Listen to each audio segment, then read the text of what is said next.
kita sebagai anak-anak Allah ini dalam satu rancangan yang begitu mulia, ya.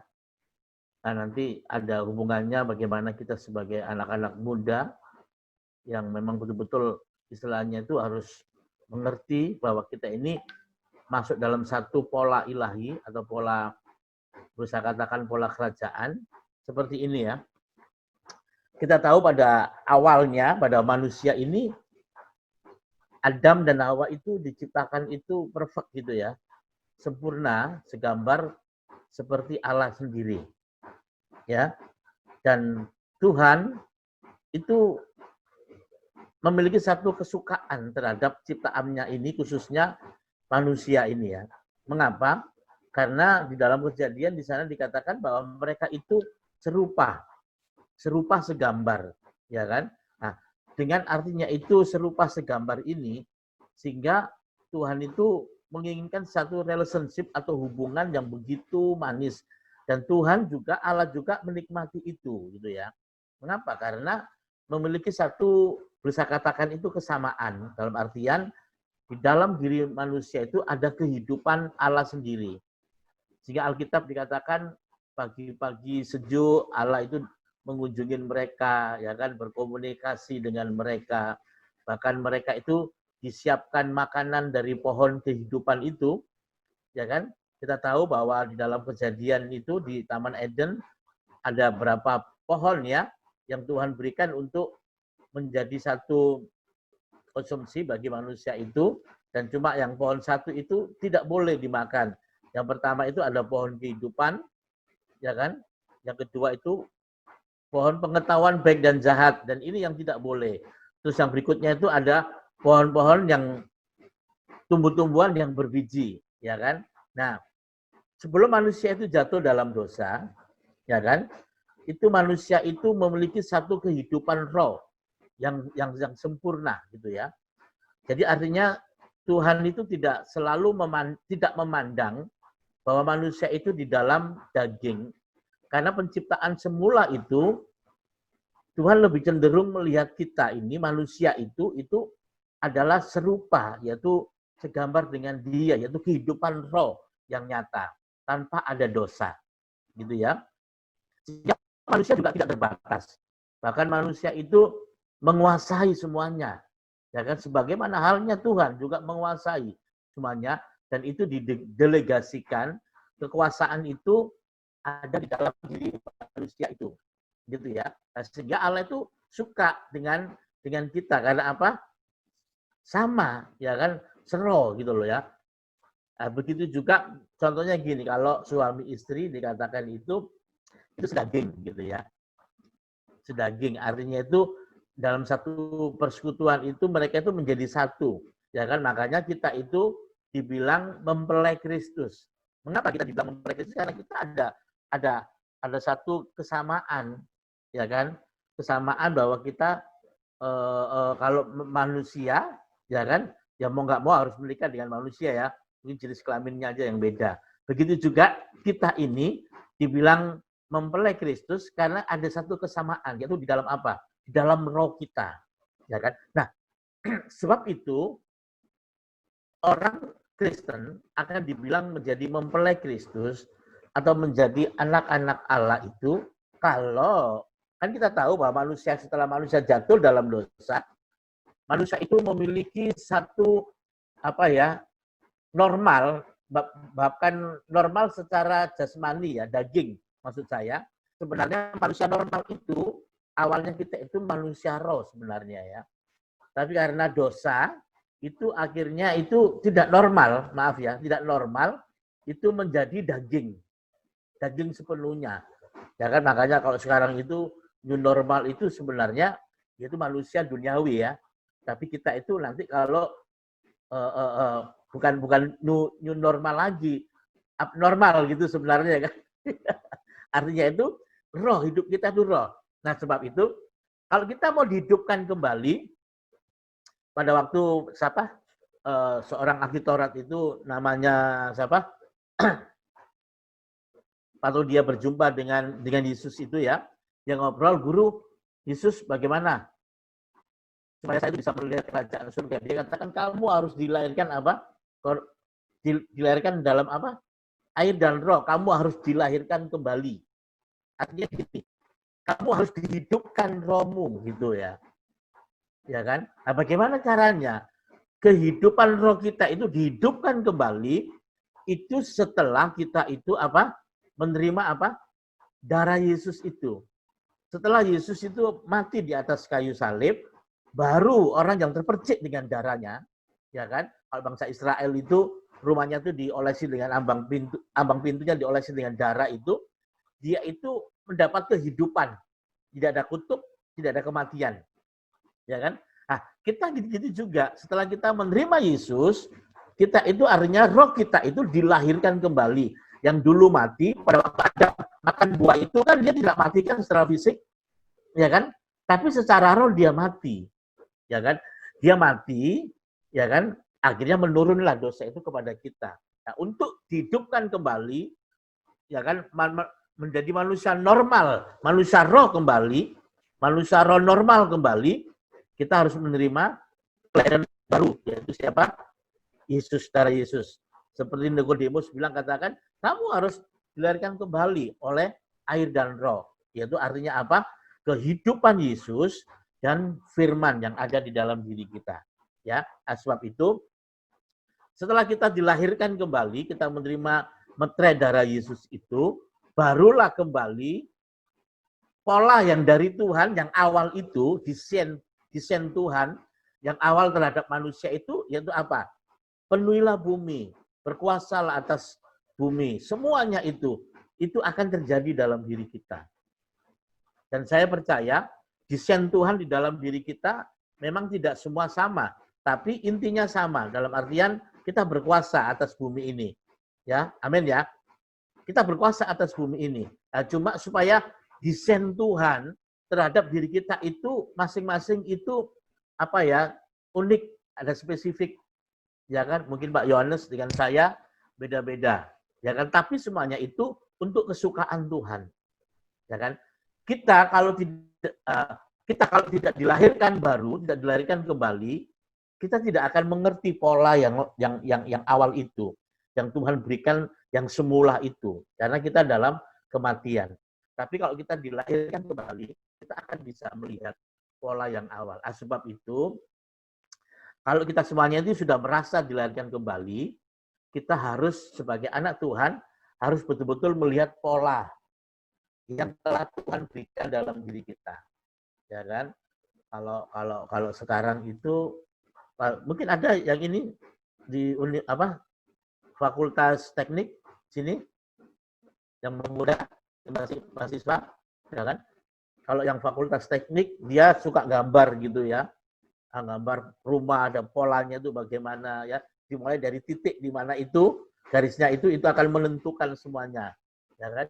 Begitu juga diri kita itu dimulai dari awal titik, ya kan, dari kebenaran yang Tuhan berikan dalam diri kita dihidupkan kembali, terus kita mengenal pola yang daripada Tuhan, dari titik itulah maka kita itu akan membentuk satu kesempurnaan, ya kan, yang telah Tuhan berikan dalam diri kita, yaitu rencana kesempurnaan itu yang Tuhan berikan dalam diri kita. Sebab itu saya beritahu bagi kita semua, khususnya anak-anak masih muda, mahasiswa, atau juga yang berkeluarga, sebenarnya gini, kalau saudara dan saya mengikuti pola daripada Tuhan itu, sebenarnya jalur kita itu sudah jelas.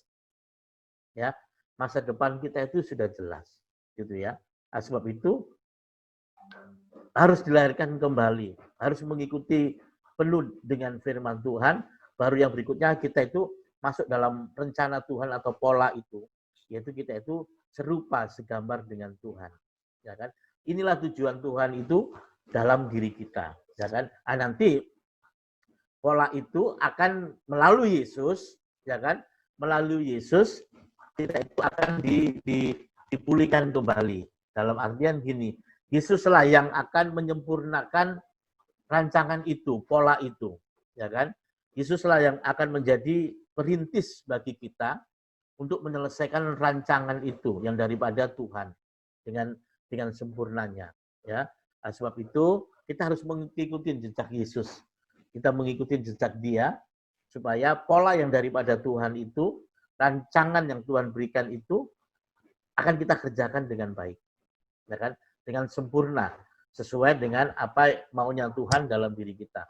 Sebab itu saat ini kita harus belajar mengerjakan pola atau rancangan Tuhan yang telah diberikan dalam diri kita. Apa sih itu? Kita harus hidupin itu. Karena maaf, banyak juga kita orang Kristen tidak menghidupin itu. Akhirnya banyak miss, ya kan? Artinya itu, dosa itu kan artinya itu apa ya? Missing gitu ya. Nggak tepat sasaran, ya kan?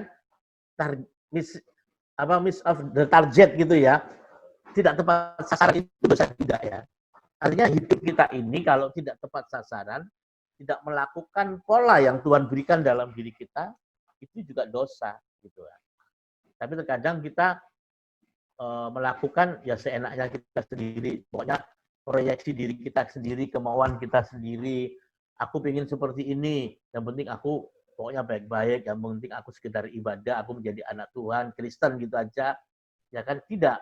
Kita harus menyelesaikan pola yang daripada Tuhan. Apa sih maunya Tuhan dalam diri kita itu yang harus aku lakukan, kerjakan, ya kan? Disinilah baru kita tuh akan menjadi orang yang menyukakan hati Tuhan, dan inilah kesempurnaan yang akan Tuhan berikan dalam diri kita dan menyukakan hati Tuhan, ya kan?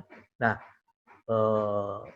ini yang bisa saya sampaikan untuk singkat ini dulu ya, sedikit ini dulu, ya kan? Mungkin nanti kalau ada yang tanya, artinya gini. Hidup kita yang sudah diperbarui ini, sudah lahir baru ini, kembali lagi kita mengerjakan pola yang daripada Tuhan, rancangan yang daripada Tuhan. Pertama, rancangan yang semula kita berkuasa atas bumi ini, ya kan? Kuasa itu diberikan, dan tapi secara spesifik, kekhususan, saudara dan saya itu diberi, ya kan? Oleh Tuhan masing-masing untuk kita kerjakan, ya kan? Dan ini harus kita tahu, kalau enggak, kita akan miss, ya kan? Kita nggak tepat sasaran kita lakukan. Percuma kita capek-capek, tapi tidak menyukakan Tuhan, bukan maunya Tuhan. Ya kan? Terkadang bukan berarti kita nggak boleh punya cita-cita, boleh aja. Tapi apakah itu sesuai dengan ini Tuhan? Iya kan? Apakah sesuai dengan kemauannya Tuhan? Apakah sesuai dengan pola yang Tuhan berikan dalam diri kita? Ya kan? Itu penting juga. Dulu justru dalam masa kita saat ini, kita harus mencari itu supaya tidak missing kehidupan kita itu tidak meleset daripada sasaran itu yang Tuhan berikan dalam diri kita. Ya, karena saya percaya kita semua sudah lahir baru kan? Ya kan? Tinggal berjalan aja untuk menyelesaikan pola itu sekarang. Ya kan? Nanti berikutnya itu seperti dalam kitab Wahyu di sana dikatakan bahwa akan sampai Yohanes melihat itu, saya melihat ya kan, bumi baru, langit baru turun dari surga seperti mempelai. Ya kan? Di situ dikatakan seperti mempelai, yaitu kehidupan kita orang-orang kudus. Ya kan? Orang-orang kudusnya yang telah dibentuk oleh Tuhan, yang telah mengalami satu proses yang daripada Tuhan, yang mengerjakan pola yang daripada Tuhan itu, dialah Yerusalem baru itu, mempelai Kristus itu. Orang-orang menjadi kesukaannya. Ya kan? Ini connect dengan Tuhan karena dia telah menghidupin firman, dia telah rohnya itu hidup, dia melakukan kehendak Tuhan. Ya, mungkin dari sini dulu, mungkin silakan nanti Pak Yohanes ada yang menambahkan atau yang menanyakan.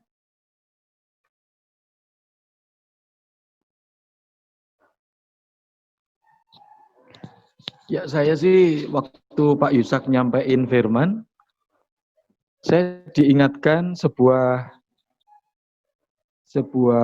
ayat firman Tuhan memang bunyinya rancangan apa yang ada pada menurutmu. Nah, jadi polanya itu memang yang tahu Tuhan untuk masing-masing kita. Makanya ada hal tertentu yang memang secara umum kita semua, contoh kayak dipanggil kemarin, yang kita cerita di Zoom-nya Ambon kemarin, itu dipanggil itu semua. Ada yang memang dipanggil khusus, ya. Ada yang orang maksudnya endingnya itu tiap kita rancangan dari Tuhan tuh masing-masing beda. Ya. Tetapi sekali lagi secara umum memang ada secara umum. Ya, secara umum kita kepada keserupaan dengan Kristus secara umum itu pasti semua seperti itu. Ya kan? Nah, rancangan itu hanya ada pada Tuhan saja. Jadi tidak bisa tanya kepada yang lain. Polanya hanya ada di Tuhan saja. Ya, kira-kira saya tangkap seperti itu. Terus coba ini jadi perenungan kita. Saya pikir Jesus Warrior ini sudah bicara tentang yang rodok berat-berat, ya. Sudah, coba. Saya kadang-kadang rindu itu hidup kayak ini loh, kayak siapa? Saya pernah kemarin bilang, kita kadang bergumul bagaimana kita hidup sama seperti mungkin Yohanes Pembaptis, ya kan? Sama seperti 12 rasul, ya kan? Kita bergumul untuk hidup mendekati, bahkan bagaimana sama seperti mereka berkorban, kita berkorban. Saya kasih contoh ya, tentang jati diri di hadapan Tuhan saja, saya kadang-kadang lihat Rasul Paulus itu bisa ngerti gitu loh. Ngerti siapa dirinya dan kedepannya kayak apa, dia ngerti gitu loh. Saya kasih contoh ya, waktu Yohanes Pembaptis dia memperkenalkan dirinya, dia langsung jelas berbicara, akulah yang berseru-seru di padang gurun, akulah yang dimaksud Tuhan, jalan bagi Tuhan. Bayangin saudara, dia semacam sudah ngerti posisinya di hadapan Tuhan tuh kayak apa gitu loh. Saya kadang berpikir, Tuhan sampai hari ini saya bergumul, kadang semua masih samar-samar. Apa ini aku kira-kira gitu ya. Ya. Tapi mereka-mereka itu coba bisa bayangin, mereka-mereka itu udah bisa ngerti di hadapan Tuhan tuh mereka itu kayak apa, jadi apa, dan harus ngapain. Mereka ngerti gitu loh. Seperti kan Yohanes Pembaptis bisa lantang kan bercerita siapa dirinya di hadapan Tuhan, ya kan? Siapa dirinya menurut gambar Tuhan itu siapa, itu dia lantang sekali dia bicara. Akulah yang berseru-seru itu, ya kan? Yang mempersiapkan jalan bagi Tuhan. Sudah, saya waktu renungin itu iya ya. Ya kadang-kadang kita, nah itu makanya saya pikir kita mesti masuk lebih dalam lagi kira-kira ya. Lebih dalam lagi untuk sebuah rancangan yang itu. Sekali lagi, yang tahu cuma Tuhan. Ya. Rancangan itu yang tahu cuma Tuhan. Kenapa kadang-kadang Tuhan tidak izinkan untuk satu orang mengerti rancangan Tuhan untuk orang yang lain. Ya kadang Tuhan izinkan satu dua. Sebenarnya seperti yang Pak Ishak sampaikan tadi, rancangan awal itu mesti ada fellowship antara Tuhan dan kita, pribadi. Saudara memiliki kedekatan dengan Tuhan, saudara akan mengerti itu. Siapa saudara di hadapan Tuhan, dan apa sih yang mau Tuhan aku itu apa gitu loh. Jadi kita bisa lantang gitu loh, bercerita sama orang, inilah aku gitu kan. Tapi untuk saat-saat ini, untuk yang masuk lebih dalam seperti Yohanes tadi, saya kira-kira saya kadang-kadang nggak bisa bicara lantang. Saya itu apa gitu kira-kira ya. Ya karena nggak ngerti gitu saudara. Iya kan? Tapi Yohanes kan bisa lantang, dia ngerti persis siapa dirinya gitu loh. Terus mungkin Rasul Paulus juga kalau saudara lihat ayat-ayat tertentu, dia ngerti gitu loh. Sampai dia bisa ngerti bahwa dia sudah mengakhiri pertandingan dengan baik. Artinya apa? Dia ngerti apa yang dia lakukan.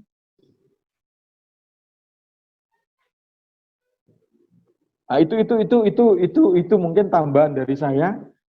Saya waktu disampaikan Pak Ishak ini, saya terus berpikir, wah iya. Kadang-kadang ada hal yang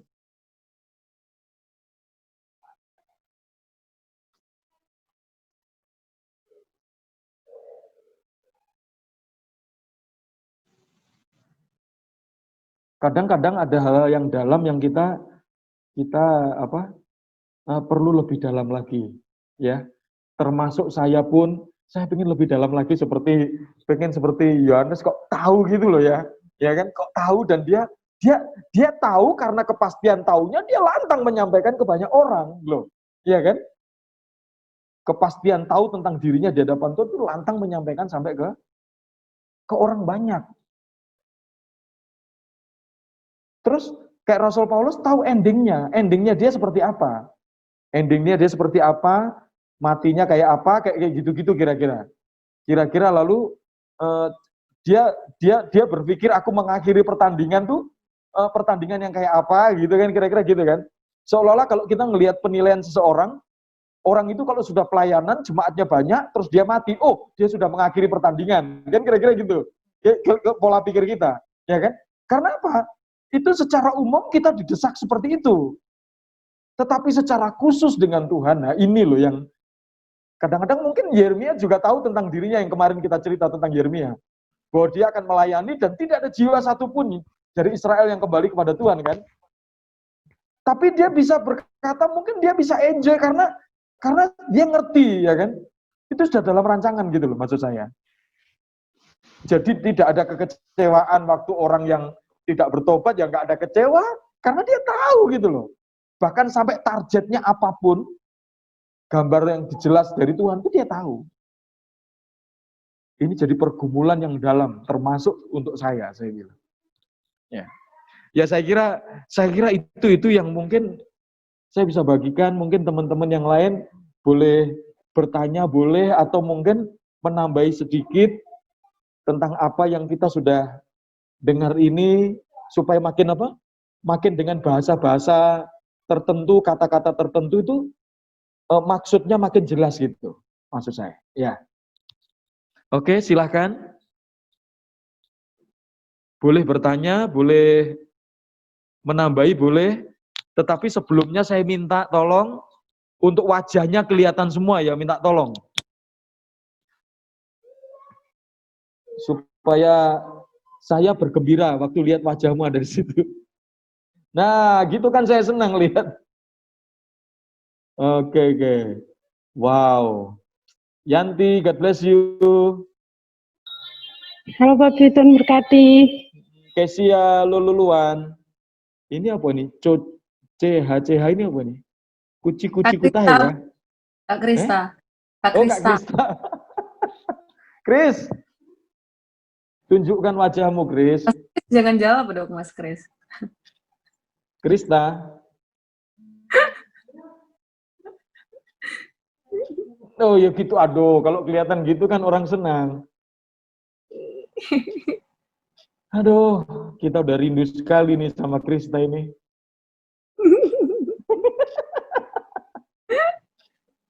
Oke, kita kembali ke ini ya teman-teman. Nanti baru kita say hello ya. Ini Pujo nggak bisa hadir karena ada sesuatu, ada pekerjaan yang harus diselesaikan. Wilda juga lagi lobet, mungkin dia nyusul terakhir-terakhir seperti kemarin. Sudah selesai baru dia nyusul. Ya nggak ngerti nanti ya kan. Filsi juga dan lain-lain ya. Oke, silakan. Mungkin ada yang punya pemikiran-pemikiran supaya membuka wawasan, membuka wacana, makin jelas tentang apa yang kita bicarakan malam hari ini.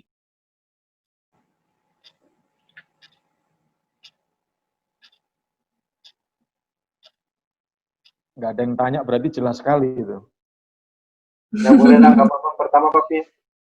Oke. Antara jelas dan orang mudeng.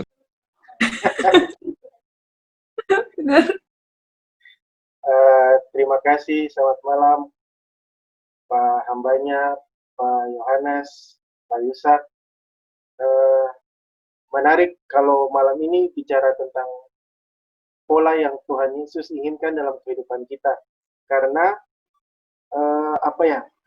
mungkin kalau bicara kita semua sudah lahir baru, terus ada yang tanya, bagaimana kita hidup dalam rancangan Tuhan? Bagaimana kita hidup sesuai kehendak Tuhan? Ya, gampang, tinggal baca Alkitab, ya kan gitu, maksudnya sudah ada panduannya, tinggal baca Alkitab, berdoa, rajin mendekatkan diri dengan Tuhan, bangun hubungan dengan Dia. Tapi ada kalanya gini, Pak Yohanes, Pak Yusuf, ketika kita dalam kehidupan, ada saat-saatnya ini karena pengalaman pribadi, ada saat-saatnya di mana kita membutuhkan kita diminta untuk mengambil keputusan salah satunya, contohnya misalnya saya seorang pebisnis, ya kan, ada tawaran bisnis dari 3 tempat. Nah, 3 tempat ini semua menurut kacamata saya bagus. Alangkah enaknya, alangkah gampangnya kalau saya ini orang yang mungkin kalau kayak hamba-hamba Tuhan, ada hamba Tuhan, ada jemaat-jemaat Tuhan yang lain, yang dia berdoa langsung Tuhan jawab secara audible gitu kan, langsung Tuhan jawab secara audible, dia langsung ngerti, oh harus kayak gini, kayak gini, kayak gini. Tapi ada kalanya Tuhan nggak ngomong sama sekali. Di saat kita diharapkan dengan pilihan-pilihan itu, di saat kita diharapkan dengan pilihan-pilihan itu, ada kalanya Tuhan seperti nggak bicara sama sekali gitu.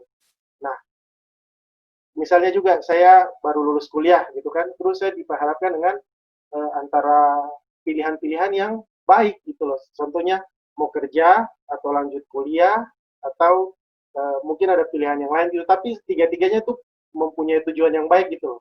Jadi kita tuh bingung kadang-kadang. Menurut saya sih bagusnya tiga-tiga, tapi bingung. Berdoa tanya Tuhan, nggak ada jawaban, nggak dengar sesuatu, nggak ada terjadi sesuatu gitu. Nah, sama waktu saya dulu kerja juga, ada 2 jabatan yang saya disuruh pilih. Nah, dua-duanya ini plus minus gitu kan. Kalau bilang baik ya dua-duanya baik, namanya mau naik jabatan gitu kan, pilih jabatan yang mana misalnya.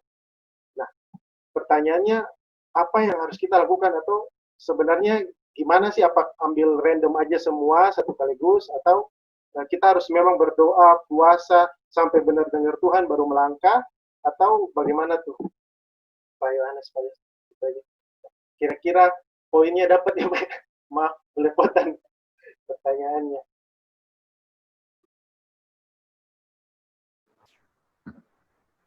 Ya, itu memang sering ya terjadi dalam kehidupan kita ya. Cuma kembali ada beberapa hal yang perlu kita cermati. Jadi gini, pada waktu manusia pertama itu, Adam dan Hawa itu, ini agak sedikit panjang ya. Gini, mereka itu memiliki satu kepekaan begitu luar biasa terhadap Tuhan. Mengapa? Karena yang tadi dibilang Pak Yohanes tadi itu, ada satu relationship. Hubungan itu setiap saat ya, bahkan sampai pagi sejuk dikatakan Tuhan datang ke Taman Eden itu, ya kan? Artinya ada satu hubungan kedekatan itu begitu lekat. Kalau saya bilang itu ada persekutuan, boleh saya katakan persekutuan berlima gitu ya. Kok persekutuan berlima? Gini, Bapa, Anak, Roh Kudus, Adam dan Hawa, ya. Istilah saya itu persekutuan berlima. Ya. Dalam persekutuan berlima ini, mereka ini mendapatkan konsumsi, tadi saya katakan makanan, dari pohon kehidupan. Saya ulangi ya, dari pohon kehidupan. Dan pohon kehidupan inilah yang merangsang kehidupan Adam dan Hawa itu, atau nutrisi ya, untuk dia tetap hidup di dalam kepekaan terhadap Tuhan, terhadap Allah ya, sehingga dia melakukan apapun pasti gitu, ya kan? Karena dia tetap mengkonsumsi buah dari pohon kehidupan itu. Itu konsumsi kita ya, konsumsi manusia itu, ya kan, dari pohon kehidupan itu.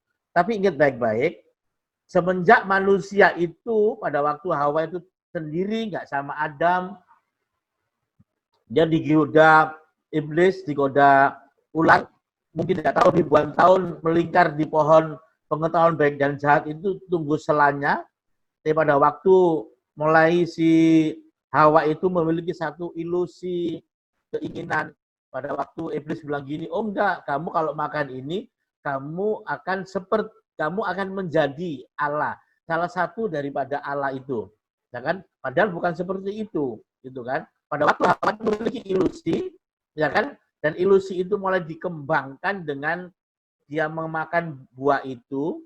Nah, dari situlah relationship itu, hubungan itu putus. Hubungan itu putus ya. Nah, maksud saya gini, seringkali kita ini, maaf boleh saya katakan diri kita ini ya, kepedean terhadap Tuhan. Maksudnya gini, kita ini hidup sehari, maksudnya 1 bulan, terkadang merasa udah lama jauh daripada Tuhan, istilahnya gitu ya, hanya sekedar aktivitas agama atau apa gitu ya. Tapi hubungan secara relationship dengan Tuhan itu, kayak Tuhan itu menginginkan sesuatu yang lebih lekat lagi, kita tuh sering menghindar gitu loh. ya kan? Sehingga pada waktu titik-titik tertentu, di dalam kesusahan-kesusahan tertentu, di dalam untuk kita mengambil satu keputusan tertentu, seringkali kita gini, aku pengen doa puasa deh 3 hari gitu ya. Bukan berarti nggak benar doa puasanya benar. Tapi cuma terkadang kita pengen mendengar suara Tuhan, keputusan apa sih itu? Bukan berarti nggak bagus kita lakukan itu, tapi terkadang Tuhan ingin itu dari kesehariannya, ya kan? Dari apa? Daily-nya, dari kesehariannya itu yang harus melekat dengan Tuhan, gitu ya. Sehingga pada waktu kita dihadapkan satu pilihan-pilihan, kita manusia itu sebenarnya kita manusia roh, tahu lagi ya. Kita ini manusia roh, memiliki jiwa, tinggal di dalam tubuh, gitu ya. Nah, sedangkan yang roh ini memiliki hati nurani, ya kan? Ada komuni, ya kan? Kalau hati nurani ini bicara tentang ketaatan kita kepada Tuhan. Nah, terkadang hati nurani kita itu sering tertutup, ya kan? Komuni kita itu sering tertutup, ya kan? Karena kita tidak ada satu ketaatan. Contohnya kayaknya sih hari-hari ini saya pengen dekat dengan Tuhan, pengen baca Alkitab, pengen menyembah, pengen berdoa, tapi kita bilang besok bisa Tuhan, nanti 1 jam bisa Tuhan. Nah, hal-hal inilah yang sepertinya itu menghambat hubungan kita dengan Tuhan. Terus serta-merta kita langsung pengen Tuhan, ini dalam kesulitan tertentu, kita pengen langsung masuk dalam hadirat Tuhan, pengen doa puasa, pengen apa, terus saya katakan, Tuhan kamu harus berbicara dong. Saya sudah gini, enggak. Tapi ingat, terkadang Tuhan itu membutuhkan satu prosesnya, satu hubungan kembali, ya kan? Bukan untuk tidak menyelesaikan persoalan kita, bukan untuk tidak memberkati kita, bukan untuk tidak memberikan solusi, tapi Tuhan selalu ingin intim dengan kita. Dengan keintiman kembali itulah, pasti nanti di hati nurani kita, itu akan berbicara. Ini namanya kepekaan. Kepekaannya. Nah, disinilah kalau saudara dan saya, Adam awal-awal yang sebelum dia jatuh dalam dosa, dia memiliki satu kepekaan yang tinggi. Bahkan dikatakan Alkitab itu, jejak Tuhan itu kerasa gitu loh ya. Langkah-langkah itu kerasa gitu loh. Tapi pada waktu dia jatuh dalam dosa, dia kerasa tapi lari dalam satu ketakutan gitu ya. Nah, sebab itu sebenarnya disinilah kita mulai bertanya. Yang pertama, kita clear dulu hubungan kita dengan Tuhan, ya kan? Kalau memang semua itu sudah kita merasa clear dalam keseharian yang menjadi kesukaan Tuhan, baru kita nggak apa-apa ambil satu keputusan. Nanti akan Tuhan berbicara di dalam hati nurani kita, ya kan? Satu, ya kan? Yang kedua, kalau saudara dan saya, kita, menurut saya ya, kita sudah clear dari struktur hubungan kita dengan Tuhan, ya kan? Pasti langkah-langkah kita itu, ya kan? Apa yang kita putuskan itu seperti gini. Pada waktu rasul-rasul kumpul, dia berbicara, dia ngomong gini, ini adalah keputusan Roh Kudus. Ya kan? Pada waktu mereka berbicara, dikatakan ini adalah keputusan Roh Kudus. Artinya gini, karena mengapa? Karena rasul-rasul itu hidup di dalam pohon kehidupan itu sendiri, di dalam firman itu sendiri, dalam hubungan yang begitu kental dengan Tuhan, dengan Yesus ya. Sehingga apapun yang dia ambil langkah itu, ya itu Roh Kudus bersama-sama dengan dia. Saya percaya yang kedua ini, kalau relationship hubungan kita dengan Tuhan itu baik, maka langkah-langkah kita itu, apa yang kita putuskan, hati nurani kita itu akan serak, bahasanya gitu ya. Apapun yang kita kerjakan itu nanti akan tepat. Karena kita tidak missing tadi itu ya, nah, seperti itu. Nah, jujur aja, saya pernah juga alami seperti itu. Ada jemaat gitu ya, jemaat baru, yang ngomong gini, Pak Pendeta, ini saya mau jual toko saya nih, tolong doakan, ya kan? Toko 3 doakan supaya laku 2. Kalau gitu, oke deh, gak apa-apa kita doakan.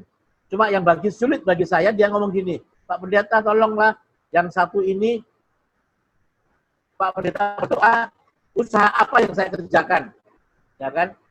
Dalam hati saya agak jengkel juga sebenarnya. Artinya gini, loh, dia tiba-tiba seperti saya ini kayak dukun gitu ya. Apalagi dia ini orang baru yang saya tahu kekesenannya, dia orang Kristen lama tapi dia tahu gitu ya. Kelahiran baru pun belum ini, dia pinginnya langsung cesplong gitu.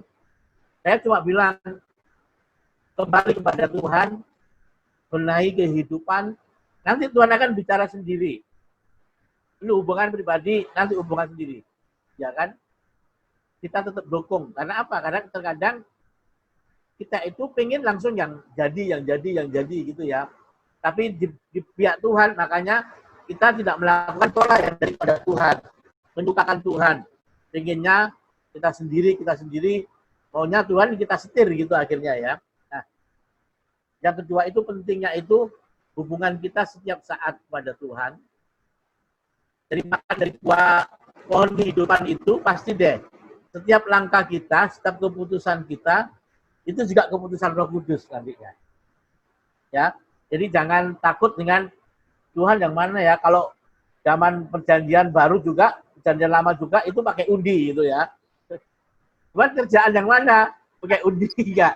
Tapi percayalah, kalau kita ada satu kemantapan di nurani kita itu pasti berbicara dengan kuat. Tapi kalau masih belum, nggak apa-apa. Lakukan satu kembali persekutuan lebih erat lagi dengan Tuhan. Memang siapa tahu Tuhan ingin kita lekat lagi kepada Dia dengan problem yang itu, dengan titik yang itu, masalah itu, gitu ya. Nah, seperti itu. Nah, sebab itu pentingnya itu adalah konsumsi kita itu apa? Yang sampai tahu dengan jahat ya. Hanya pikiran kita, ilusi kita, kemauan kita, cita-cita kita, ya kan? Itu nanti hasilnya itu jauh daripada Tuhan. Tapi kalau konsumsi kita dari buah dari pohon kehidupan, wah itu akan menjadi hal yang luar biasa ya. Nah itu yang saya berikan. Memang terkadang kita bingung, pilih yang mana Tuhan? Nah, saya lebih cenderung kembali ke kita gitu ya. Bukan berarti nggak boleh datang ke pendeta atau apa minta doakan, boleh aja. Tapi kembali ke kita sebagai sebagai kekhususan sebagai pribadi gitu ya. Bukan ya kan? Boleh juga datang kepada pendeta, siapa tahu juga ada kekhususan memang terkadang gitu spesifik gitu ya. Pendeta dapat impresif dari Tuhan gitu, karena mungkin merasa pendeta itu Tuhan sebagai hamba, sebagai nabi yang Tuhan izinkan ya oke. Tapi Tuhan sebenarnya ingin secara spesifik kepada kita, ya kan? Bagaimana caranya? Tadi yang saya tekankan, makan dari pohon kehidupan itu apa? Firman Tuhan, pujian penyembahan, hubungan dengan Tuhan, karakter Tuhan, melakukan pola, mengerjakan pola dari Tuhan. Nah itu, saya percaya nanti jalan-jalan kita itu yang seperti itu. Karena jalan salib itu tidak selalu enak ya. Namanya salib ya, jalannya itu. Percayalah, kesulitan-kesulitan, kebingungan itu hanya sekedar proses aja dalam diri kita. Gitu. Ya, mungkin itu.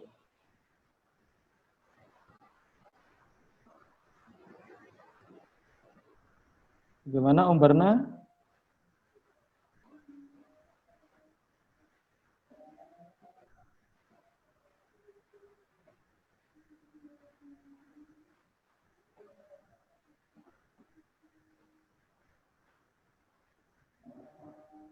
Sudah Om Barna? Teman? Oh ya, terima kasih Pak Yusak. Saya nangkap, cuman berarti kita tuh kalau misalnya sewaktu-waktu kita dihadapkan dengan kondisi kayak gitu, melangkah aja ya, selama kita yakin bahwa kita ini udah kita dekat, kita setiap hari saat-saat teduh lah tanda kutip lancar ya, maksudnya nggak putus-putus, kita punya hubungan yang dekat dengan Tuhan, jalan aja meskipun kita nggak dengar apa-apa, jalan aja, karena dimanapun kita ambil di situ Tuhan pasti secara nggak langsung pilihan kita jadi pilihannya Tuhan juga Ya. gitu ya Pak. Ya, bisa juga seperti itu. Baik. Terima kasih Pak.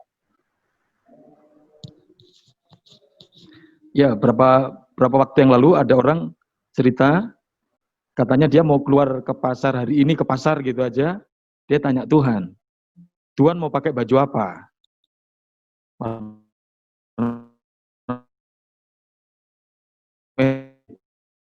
Ya, maksudnya Tuhan mau beli pasta gigi ini kira-kira Pepsodent atau Ritaden, kira-kira selalu tanya. Terus saya pikir, aduh, kasihan juga Tuhan ngurusin tetek bengek gini. Biasa anak kalau udah dewasa dia tahu apa yang dia kerjakan, ya. Selama ini saya selalu kasih tahu sama mereka, sama orang-orang yang tanya saya begitu.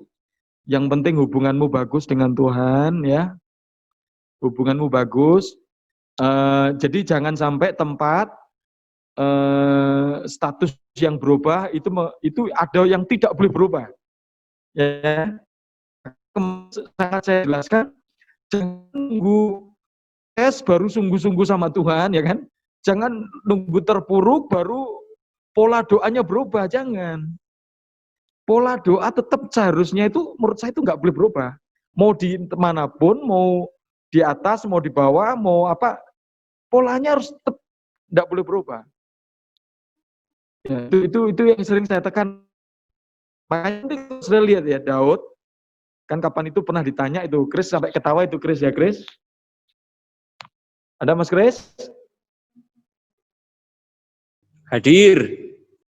Nah, kapan itu sampai ada yang tanya, kira-kira Daud itu yang dimiliki, ya kan? Ada yang jawab, ketapel katanya gitu kan? Tapi yang kira-kira Daud tadi apa Pak? Kira-kira Daud tadi apa? Putus-putus. Enggak, maksudnya kira-kira Daud memiliki sebuah alat yang belum dia jadi raja, sampai dia sudah jadi raja, itu tetap ada sama dia. Terus jawabannya, ketapel.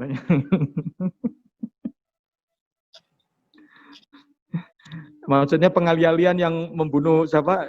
Goliat itu loh. Nah, Chris ketawa waktu itu, saya ingat sekali itu. Nah, tapi terus akhirnya saya jawab, yang Daud tidak hilang adalah kecapi. Dia jaga domba, kecapi di bawah. Dia naik ke istana, kecapi ada sama dia. Ya, tidak ada perubahan. Tidak ada perubahan untuk yang satu itu. Tetap. Ya, kalau nggak perlu tanya Tuhan pakai baju apa, pakai aja.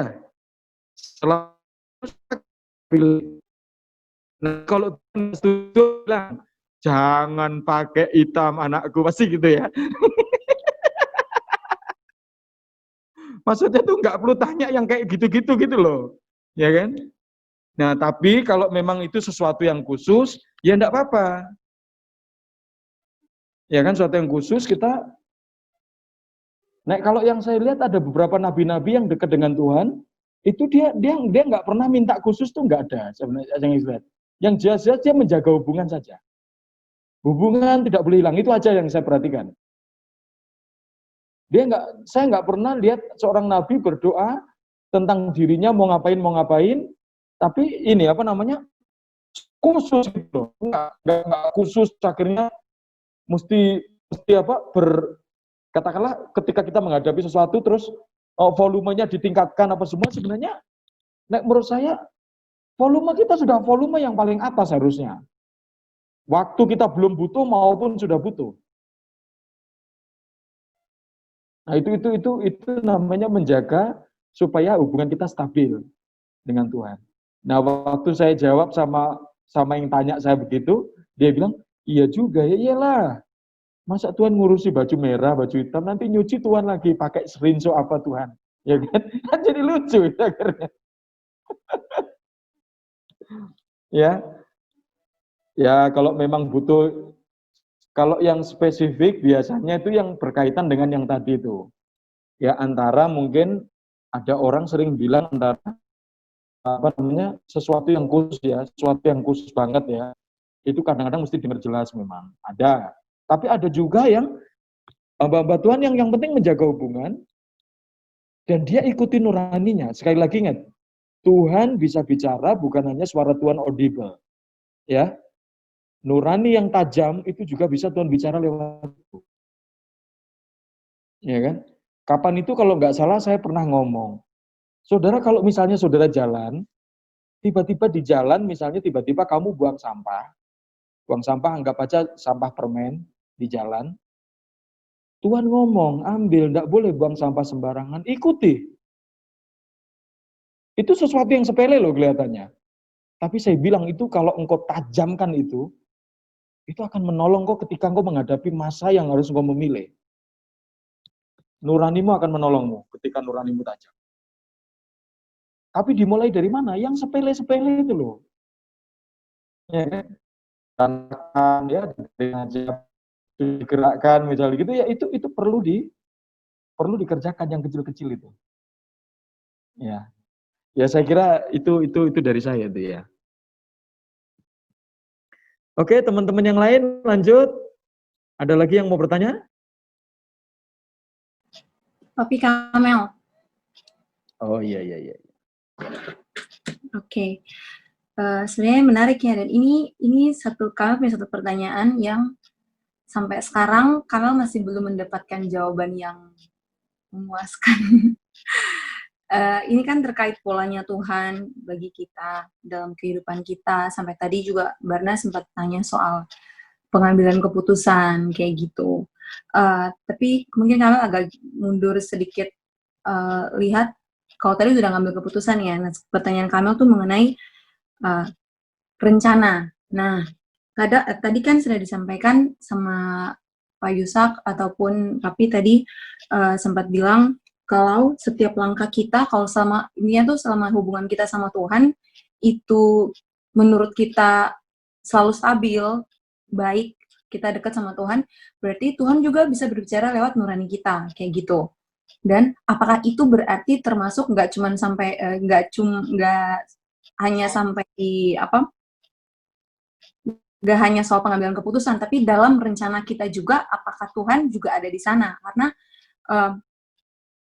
to be honest, saya sampai sekarang masih bingung karena ada orang-orang juga yang akhirnya tuh memikirkan untuk ya kalau misalnya memang Tuhan punya jalan-jalan hidup, Tuhan sudah mengatur jalan-jalannya kita, ya terus ngapain kita harus punya rencana, ngapain kita harus plan A, ngapain kita harus punya plan B, ngapain kita harus punya plan C gitu loh. Karena ya kan nggak tahu juga nanti Tuhan bikinnya apa gitu loh. Jadi pertanyaan saya, sebenarnya penting nggak sih untuk kita, anak-anak Tuhan ini, kita tetap punya rencana. Even kita tahu Tuhan sudah ngatur semuanya, tapi kita punya rencana dalam kehidupan kita. Saya habis ini, saya akan apa, saya kuliah, habis saya punya apa. Jadi kita punya target-target sendiri dalam kehidupan kita.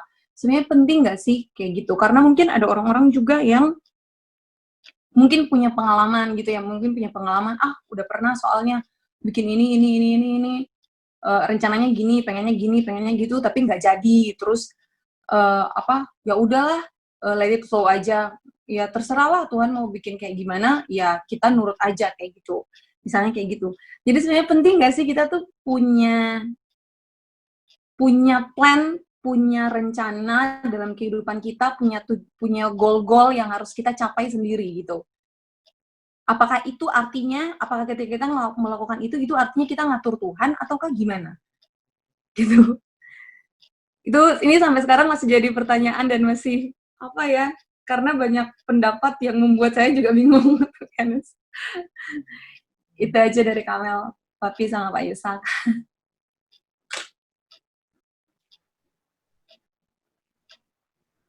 Ya, jadi saya mulai lagi. Jadi memang betul ya, kita ini anak Tuhan, orang Kristen itu, jangan sampai, maaf ya, kemalasan ditutup dengan, aku nanti cari kehendak Tuhan gitu ya. Maaf, saya bilang, kadang kita itu malas nggak memikirkan apa-apa, terus hidup nggak punya rencana, nggak punya planning gitu ya. Akhirnya kita asal-asalan gitu. Justru itu akan menurut saya kurang pas gitu ya. Nah, tapi maksud saya gini, saya kembali lagi ya, saya kehidupan kita semula di Eden gitu ya. Jadi gini, kita harus tahu dulu pola yang global yang Tuhan berikan dalam diri kita, artinya itu dalam titik pengenalan kita kepada Tuhan. Ngerti ya maksudnya ya? Jadi misalnya hubungan kita dengan Tuhan itu baik, dan tadi dibilang Pak Yohanes tadi, Tuhan itu tidak selalu berbicara kepada kita, ya kan, melalui audible gitu ya, suara itu, tapi Tuhan juga berbicara juga melalui perjalanan kehidupan kita, proses kehidupan kita. Ngerti ya maksudnya ya? Contohnya gini, waktu Tuhan membawa bangsa Israel itu, titiknya Tuhan itu di mana sih? Intinya itu bangsa Israel mau dibawa kemana? Di Kanaan bukan? Ya kan? Di Kanaan. Nah, tapi sebelum mereka ke Kanaan itu, mereka itu dibawa Tuhan di padang gurun. Ya kan? Nah, di padang gurun inilah sebenarnya itu ada satu titik yang Tuhan mau, ya kan? Ada titik yang Tuhan mau, itu semuanya itu supaya luntur. Yang dari Mesir itu, ya kan? Untuk mempersiapkan diri bangsa Israel itu waktu dia nanti di Kanaan itu benar-benar apa ya, menjadi berkat nanti di sana, gitu ya. Artinya gini, apa tuh padang gurun itu bicara tentang proses ya, atau transit diri kita untuk sementara untuk menuju ke Kanaan itu. Nah, di padang gurun itu boleh saya katakan menjadi proses dalam kehidupan kita, dalam kekristenan kita. Nah, disinilah kita yang menjadi anak Tuhan, bukan berarti nggak boleh kita memiliki rencana, ya kan? Karena itu bukti tanggung jawab kita sebenarnya ya. Tapi di tengah-tengah rencana itu, kita memiliki panggilan yang spesifik khusus, ya, panggilan yang khusus. Kita ngerjakan apa dalam proses itu di padang gurun itu, kita kerjakan aja, ya kan, sesuai dengan koridor apa hal yang baik di hadapan Tuhan, gitu ya. Tapi nanti di tengah perjalanan itu akan ada hal yang khusus. Ini yang perlu kita peka di hadapan Tuhan, ya kan. Misalnya, contohnya gini, saya dulu waktu tamat SMA, saya pengen memang itu ya, kuliah sambil kerja gitu ya. Jadi pada waktu saya ikut persekutuan itu, saya kerja dulu. Waktu saya di kerja perusahaan itu, saya tetap nabung untuk sambil mau kuliah gitu ya. Tapi di tengah-tengah itu, tiba-tiba saya, kayak hati nurani saya gitu ya, ada panggilan gitu ya. Saya sebenarnya nggak mau juga jadi pendeta apa itu kan. Tapi itu kuat gitu ya. Tapi saya tetap kerjakan terus apa kerja itu. Saya pengen, saya akan nanti kuliah. Kalau pelayanan kan tidak harus jadi pendeta kan gitu kan. Nah, di tengah-tengah perjalanan itu, saya tetap punya planning ya. Saya harus kerja, saya harus nanti kuliah, saya harus pokoknya ngejar cita-cita lah. Tapi dari kesemuanya itu, dari proses perjalanan itu, saya harus lebih cenderung memilih pola yang daripada Tuhan, yang Tuhan tentukan secara spesifik dalam diri saya. Nah, berarti artinya gini, saya mempersembahkan diri saya, ya kan, cita-cita saya kepada Tuhan. Ini hidup mempersembahkan namanya. Makanya di dalam kitab apa Roma 12 saya katakan kita harus mampu apa mempersembahkan hidup kita sebagai persembahan yang hidup, ya kan, bukan mati loh ya. Artinya gini, kita tetap terus mengerjakan, punya planning, rencana itu, apalagi anak-anak muda ya, kalau kuliah nggak punya apa tujuan gitu ya, nggak ada set goal-nya gitu kan, waduh, nanti males-malesan, kuliah nggak ada targetnya, nanti bisa 5-6 tahun, kan lucu sekali kan gitu ya, anak Tuhan gitu ya. harus rajin gitu ya. Selesaikan kuliah dengan baik, ya kan? Tapi nanti dalam perjalanan itu kita harus memiliki satu kepekaan tersendiri dalam diri kita, ya kan? Pada waktu Tuhan nanti bilang A, padahal rencana kita itu B. Nah, itu beda. Ya kan? Nah, disitulah persembahan kita itu dituntut oleh Tuhan. Apa kita mau mempersembahkan? Ya kan? Seluruh cita-cita kita, ya kan? Kita taruh di hadapan Tuhan untuk kita mengikuti pola daripada Kristus. Tapi kalau memang yang kedua itu seiring dengan cita-cita kita itu, karena kita hidup di dalam di Eden itu, ya kan, sudah menikmati pohon kehidupan itu, ya berjalan aja sesuai dengan jalan Tuhan.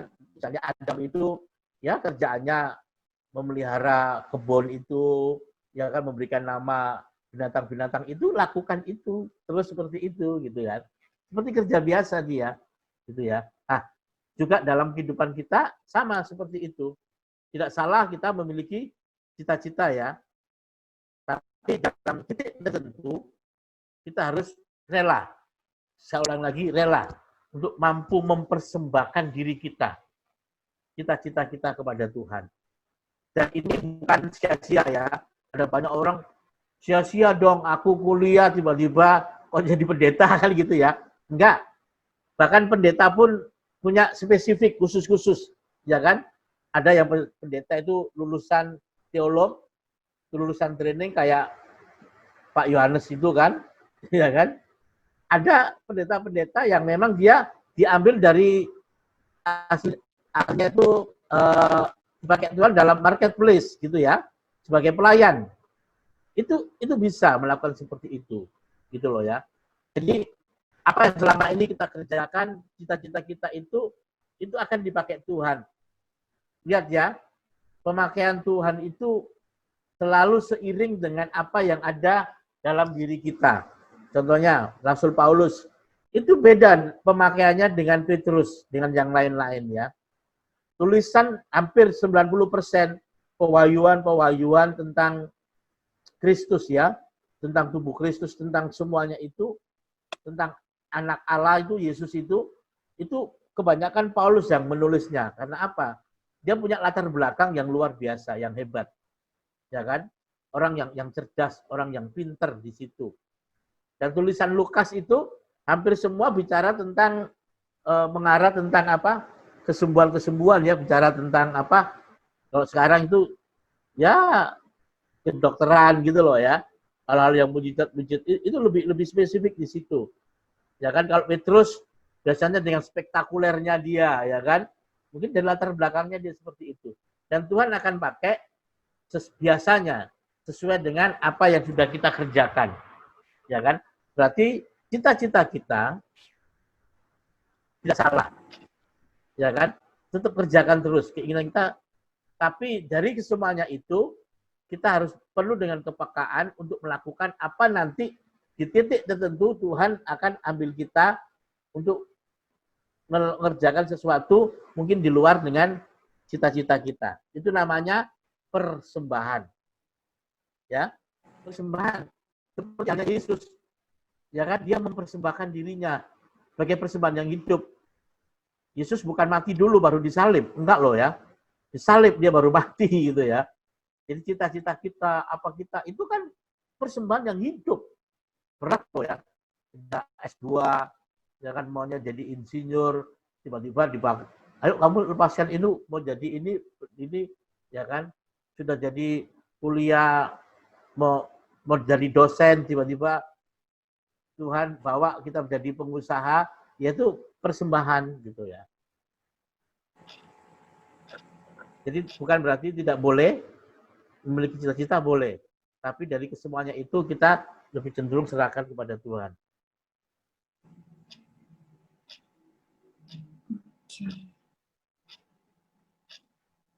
Gimana? Kira-kira? Oke, berarti memang perlu ya, memang sebenarnya perlu ya. Ya. Rencana gitu ya Pak Yusak ya? Ya, harus ada. Jadi dalam kehidupan kita tuh harus ada satu rencana, bukan berarti kita bleng-blengan gitu-gitu ya. Tapi dalam Iya. kesemuanya itu, contohnya kayak saya lah sebagai hamba Tuhan, misalnya pendeta, saya nggak bisa hanya sekedar ya biasa-biasa. Saya nggak punya rencana pelayanan nanti ke depan gimana, jemaat nanti cuma hanya 300 gini. Saya harus punya rencana pemuda ini nanti bagaimana, kamu harus bagaimana, pelayanan ini ke depan bagaimana. Iya kan? Tapi nanti di tengah-tengah jalan itu planning yang sudah ada, yang saya kerjakan sama rekan-rekan ini, satu ketika Tuhan bicara lain, ya kami lebih cenderung melakukan apa yang Tuhan bicara itu. Ya kan? Tapi selama saya mengerjakan planning, Tuhan tetap itu yes aja. Saya yakin itu saya kerjakan bersama-sama dengan Roh Kudus. Ya kan? Nah, cuma di tengah-tengah itu saya tidak bersikeras, Tuhan ini rencana yang baik loh Tuhan. Ya kan sudah kami planningkan, sudah kami doakan. Tapi terkadang oke, Tuhan lebih tahu semuanya kok gitu ya.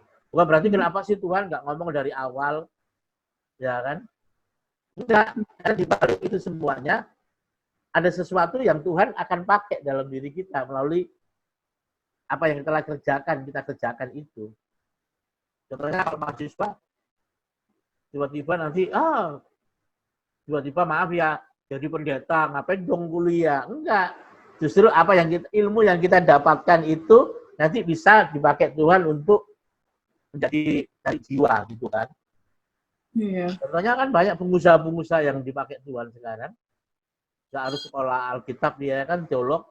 Tapi mereka bisa luar biasa saya lihat. Bahkan ada jemaatnya ribuan, nggak dari sekolah teologi ya. Tapi dia menyerahkan semuanya itu kan. Di titik itu dia awalnya dia kan sebagai insinyur, sebagai pengusaha. Tapi pada waktu Tuhan bilang full time, ya sudah mau apa gitu kan. Tapi kan sebelumnya dia punya rencana. Tapi intinya harus rela memberikan persembahan di hadapan Tuhan ya. Persembahan hidup itu penting. Dalam perjalanan rencana kita, nanti Tuhan ingin seperti Abraham itu ya. Abraham, kan itu dari Tuhan juga kan, Isa itu kan. Tuhan bilang apa? Persembahkan. Apa di Abraham? Ya Tuhan karena dari Tuhan, padahal rencananya itu melalui Isa itu akan menjadi bapak orang beriman kan, tapi kok harus dibunuh kan gitu kan. Meskipun nggak jadi. Artinya, Abraham mau mempersembahkan gitu loh. Meskipun rencana ini kan sudah saya doakan, sudah saya berkumpulkan, kan gitu kan, berjalan aja. Kalau toh sampai waktunya tetap itu rencana itu, planning itu, goal, ya nggak apa-apa, berarti itu memang jalan Tuhan seperti itu dalam diri kita. Karena saya lebih mengantisipasi jangan sampai, maaf ya, anak-anak Tuhan itu malas, nggak punya rencana dalam hidupnya. Ya kan, nggak punya planning. Itu berbahaya, belajar sama semut, itu harusnya itu. Nggak boleh malas gitu ya. Nanti takut, nanti belajar baik-baik, tiba-tiba jadi, nggak dipakai. Enggak, jangan takut. Kerjakan dulu, usaha pun, kerja kelas dulu. Semangat dulu gitu loh, ya kan? Rajin dulu.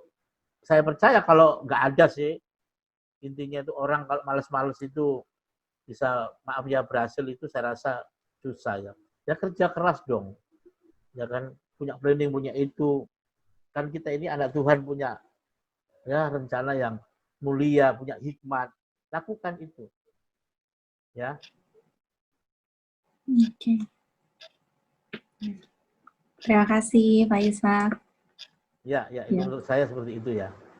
Terima kasih, Bu. Dan yang paling bagus lagi, saya nggak pernah temukan orang-orang yang dipakai Tuhan, itu latar belakangnya males, nggak ada. Coba cek baik-baik ya. Latar belakangnya selalu gembala-gembala excellent dipanggil. Latar belakangnya mesti hal-hal yang dia pejuang keras gitu loh, pekerja keras. Dia orang yang rajin. Nah, itu rata-rata yang latar belakang apapun rajin Tuhan panggil. Ya makanya saya lihat, iya ya kok nggak ada ya. Saya lihat Petrus malas kah? Nggak ada. Sebelum ikut Tuhan maupun setelah ikut Tuhan. Ya. Nah, Kalau untuk rencana yang seperti Kamel bilang, menurut saya sama aja, sama seperti yang baju tadi. Tuhan pakai baju merah, enggak gitu. Kerjain aja. Yang penting itu harus lahir dari hubunganmu yang tidak berubah tadi itu. Saya percaya kalau hubungannya baik, nggak mungkin dia punya perencanaan yang error-error itu nggak mungkin. Iya kan? Goalnya pasti sesuatu yang mulia, yang mungkin memberkati orang, berkati keluarga, itu pasti. Ya kan? Nah, cuma nggak boleh kaku, pegang dia kaku seperti tadi. Rencananya lewat Ishak dipegang betul-betul. Akhirnya nggak bisa dikorbankan. Ketika Tuhan bicara itu nggak boleh. Nah, ada satu ayat yang sering saya sampaikan. Apakah kita harus punya rencana atau enggak? Gitu jelas tuh. Bagi dialah yang dapat melakukan jauh lebih banyak daripada yang kita doakan dan atau kita pikirkan. Jadi kalau kita nggak mikir, nggak punya perencana, Tuhan nggak ada kerja jauh, nggak ada. Iya. Mikir aja, nanti Tuhan yang kerja jauh itu Tuhan, gitu loh. Ya kan? Makanya Tuhan bekerja itu kepada sekalipun mungkin ya, orang tulus kadang-kadang pikirannya itu polos-polos ya. Tetapi sekali lagi, ketika dia berpikir keras, berjuang untuk hal yang baik, Tuhan pasti bekerja di dalamnya. Makanya di situ dikatakan, bagi dialah yang dapat melakukan jauh lebih banyak daripada yang kita doakan atau pikirkan, seperti yang ternyata dari kuasa yang bekerja di dalam kita. Mikir dulu mikir, punya rencana, didoakan, dipikirkan, ya kan?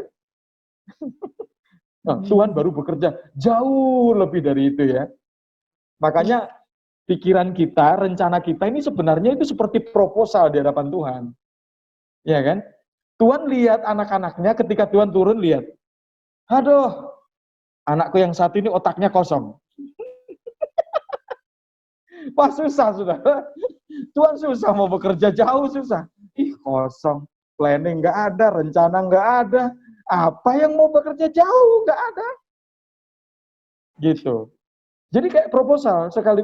Nah waktu Tuhan lihat kita, matang perencanaan, perjuangannya keras, mantap didoakan setiap waktu. Nah ini akan membawa Tuhan yang turun bekerja jauh lebih dari itu ya. Kira-kira termasuk perencanaan dan saya mau bilang, sekalipun tadi saya awali bergumul dengan Yohanes, dia sudah tahu jati dirinya, tapi jujur ada banyak hal yang kita juga nggak ngerti kok sampai sekarang. Dan kalau kita nggak ngerti, itu bukan berarti Tuhan pilih kasih, enggak. Tadi sasaran Tuhan adalah fellowship tadi, yang tidak boleh berubah. Ya, kalau rencanamu salah, saya selalu bilang gini, kalau tiba-tiba Tuhan menghalangi jalanmu, itu berarti Tuhan pengen menunjukkan jalannya bagimu. Ya, oke. Dan ingat, rencana Tuhanlah yang ujungnya masa depan yang penuh harapan, bukan rencanamu. Saya ngerti? Ya. Jadi kalau sampai misalnya bisa aja yang terjadi apa yang kita rencanakan hari ini, ya itu sudah klop dengan Tuhan karena hubungan tadi itu. Sudah memang itu juga rencana Tuhan, gitu loh. Makanya waktu kita pertama kali kenal Yesus, Roh itu bersaksi di dalam diri kita bahwa kita adalah anak-anak Allah. Tetapi Rasul Paulus beda. Aku bersaksi di dalam Roh Kudus. Beda kan? Waktu kita kenal Tuhan, Roh itu bersaksi. Tetapi waktu pertumbuhannya Rasul Paulus,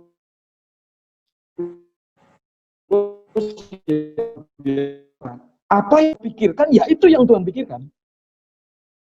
Itu artinya sudah menyatu. Pikiran Tuhan, keinginannya, hatinya, termasuk rencananya. Bisa seperti itu yang terjadi. Kalau kita masih dalam masa proses, mungkin ada rencana yang tidak pas, nanti tiba-tiba Tuhan halangi perjalanan kita, ya saya percaya itu karena Tuhan pengen menunjukkan rancangannya yang penuh masa depan harapan itu tadi. Jadi kita nggak boleh berpegang kuat, tetapi kita harus luas gitu loh. Kita punya rencana tapi tetap luas ya. Nanti kalau tiba-tiba Tuhan set gitu, nah itu luas. Tapi kalau Tuhan nggak halangi set gitu, oh itu berarti lahir dari hubungan. Itu mungkin sudah memang Tuhan maunya seperti itu. Kalau Tuhan nggak mau seperti itu untuk anak-anak yang hubungannya dekat dengan Tuhan, Tuhan pasti akan halangi jalannya. Contoh saudara lihat Yunus. Yunus saya percaya dia nabi, dia punya kedekatan, saya pastikan. Ya Tuhan mau nggak mau harus halangi dia. Karena itu bukan rencananya. Ya, cuma sayangnya Yunus itu ngotot, jadi cara menghalangi Tuhan ya seperti berkelahi aja, itu susah itu. Ya udah tahu Tuhan bilang ke sana, dia malah ke sana. Nah kalau kita, saya harap kita punya rencana, tiba-tiba Tuhan berhentikan seperti Pak Yusak tadi, seret, ya kita langsung, oke Tuhan, aku mau tetap seperti yang Tuhan mau. Tapi kalau Tuhan nggak menghalangi seperti itu, berarti memang apa yang kita pikirkan, itu yang Tuhan mau. Karena itu lahir dari kedekatan dengan Tuhan, menyatunya kita dengan hati Tuhan. Ya. Oke, pengen supaya Tuhan bekerja jauh? Mikir, bro. Oke, ada yang lain? Ini makin bertambah ini.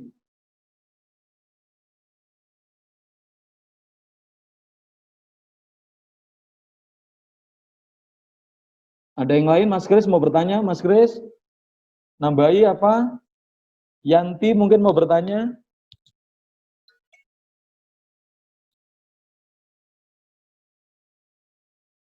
Kayaknya sudah pas ya. Bagus ya malam hari ini ya. Kita dibawa kepada tingkat yang jauh lebih naik lagi ya. Haleluya. Oke. Ruby, nggak ada pertanyaan Ruby? Kakak Krista, ada yang mau ditanyain kah?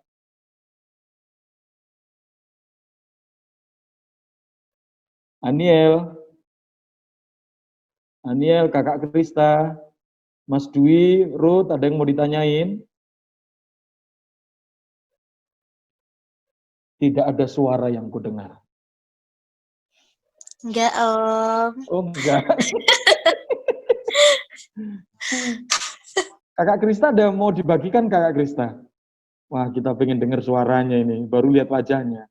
Karena Kidung Agung berkata, perlihatkan wajahmu, perdengarkan suaramu. Sebab elok wajahmu, merdu suaramu. Kita kasih kesempatan buat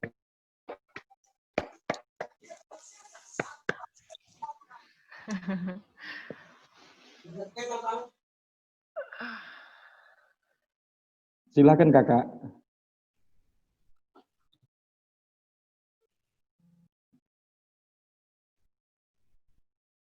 Mau ngomong apa ya?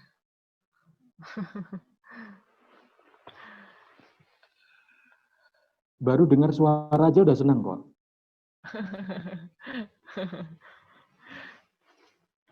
Ya luar biasa, setelah sekian purnama,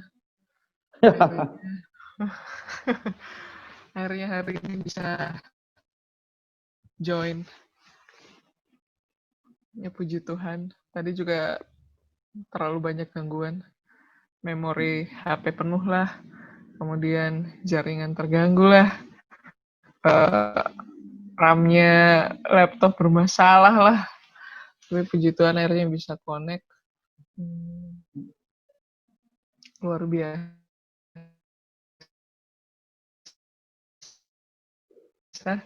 Hari ini kembali dikuatkan lagi soal yang itu tadi. Jalan-jalan Tuhan, mendengarkan suara Tuhan. Kemudian soal rencana itu luar biasa. Ya, ternyata kembali dikuatkan soal itu. Soalnya ya memang punya begitu banyak rencana, cuma kadang-kadang mikirnya apa iya ya ini sesuai apa enggak, tapi kemudian kembali dikuatkan dan itu sedikit banyak yang saya tangkap sih, jadi anak Tuhan jangan mengalir-mengalir aja, jangan ngalir-ngalir aja ya, jangan ngalir-ngalir aja. Kalau ngalir-ngalir ya cuma ikan mati yang ngalir. Tapi memang benar-benar karena kebanyakan sih yang aku lihat di sekitar sini, bahkan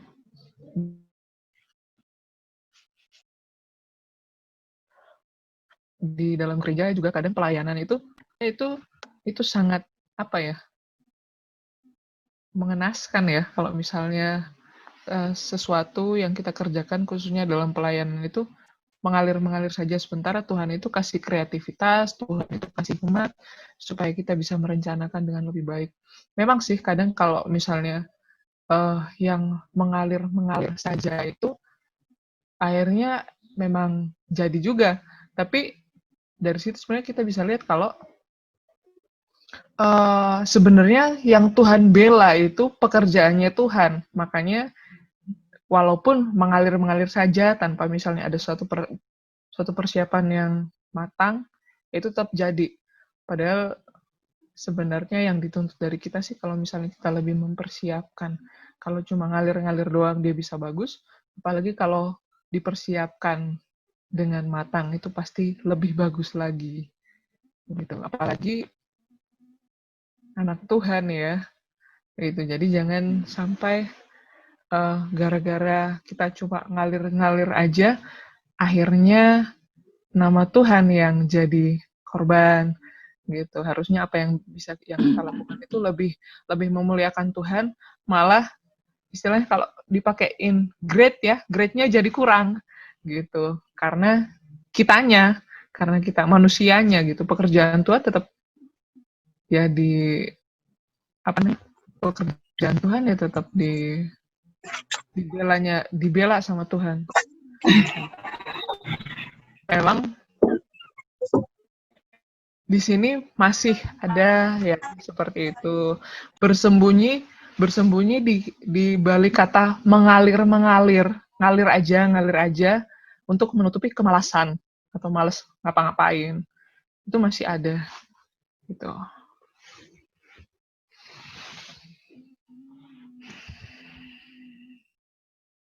Udah balik. Ya, memang sih kalau misalnya yang ngalir itu Roh Kudus ya. Yang ngalir itu Roh Kudus. Cuma kita manusia, kita harus bekerja, kita harus bergerak, kita harus ya, kalau yang Papi pernah bilang kalau Roh Kudus itu dinamis, ya dia berkarya dari waktu ke waktu dengan berbagai cara. Ya kita yang diperlengkapi dengan Roh Kudus juga kayak gitu. Harus kreatif. Udah gitu. Oke, thank you Kakak Krista.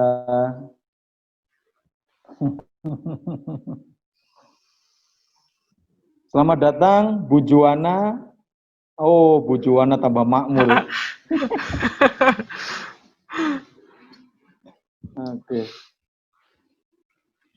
Oke, kalau tidak ada lagi, ada masih ada yang mau bertanya? Saya hitung sampai 5.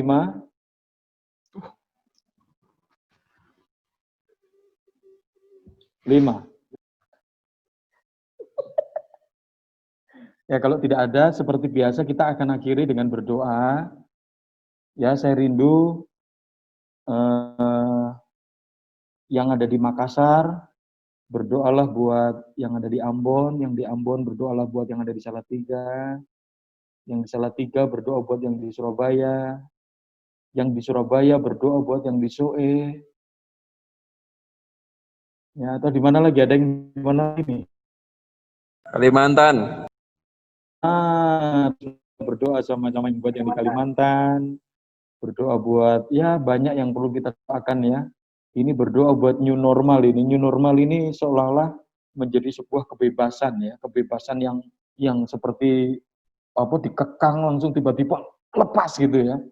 Makanya kemarin Pujo sampaikan ini Pujo tidak bisa ikut hari ini. Sora juga tidak bisa ikut. HP-nya rusak katanya. Pujo kemarin sampaikan tuh baru new normal, baru ada desas-desus new normal katanya lonjakannya sangat ini apa coronanya. Ya, padahal new normal maksud saya adalah untuk secara ini ya, bukan secara firman ya, yang disampaikan Kak Nano ya.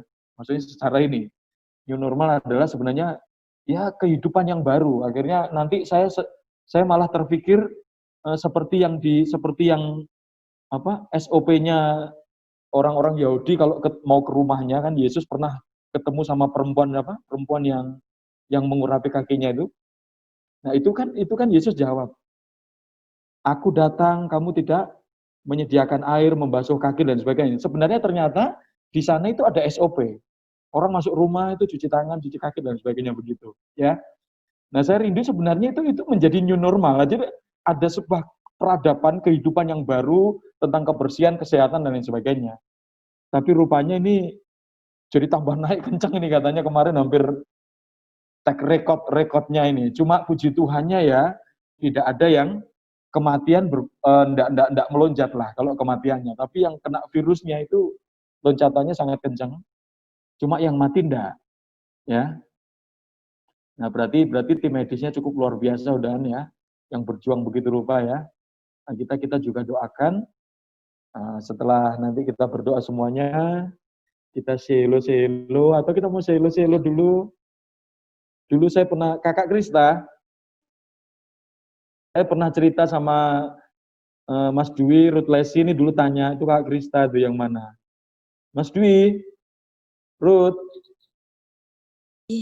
Iya, Om. Sudah lihat ya Kak Krista yang mana? Nah ini, yang berdua ini Kak Krista. Yang berdua. Halo, Pak. Nah tuh. Nah itu Kak Mas Dwi sama ini, doakan mereka mau nikah tahun ini. Sudah konseling pranikah sekali.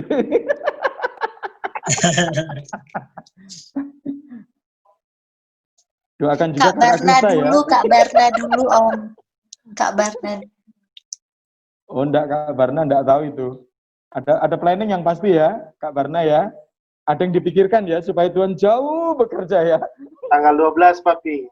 Oh, tanggal 12. Oke. Bulan 13. Bulan 13.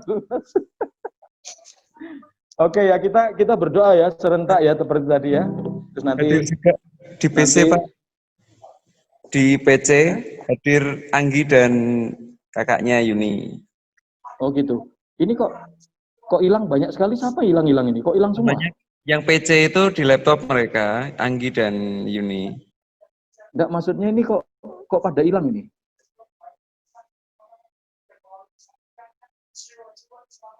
Tadi saya lihat ada 2 lagi di samping. Maksudnya ada sekitar 14 orang, ini 12 lagi nih. Siapa yang hilang? Oh, Kamel hilang, Kamel. Oh, Amal ada. Kamel ada, Pak. Juan. Sinyal biasanya, Papi. Oh, Juana hilang ya nanti. Halo, Yuni dan kakaknya. Halo Yuni, Yun. Iya, kamera aku rusak, makanya aku lihat. Aku tutup. Oh iya, enggak apa-apa, yang penting udah dengar kita. Oke, ya, kita berdoa sama-sama dan nanti setelah kita berdoa rame-rame, mute-nya ini dibuka seperti biasa. Mute-nya dibuka, kita berdoa serentak, bikin rame sudah di Zoom ini. Lalu nanti setelah kita berdoa, Kak Yusak nanti mau doa berkat buat kita semua ya. Supaya berkat dari Kalimantan turun buat kita. Oke, mute-nya boleh, mute-nya di ini, enggak apa-apa.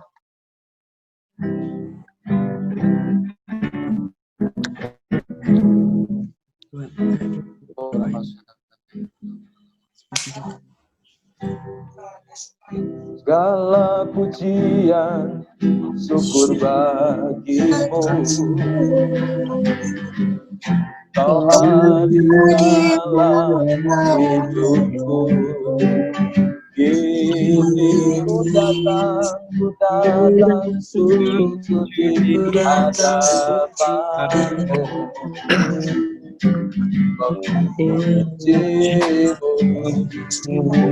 ya Bapa,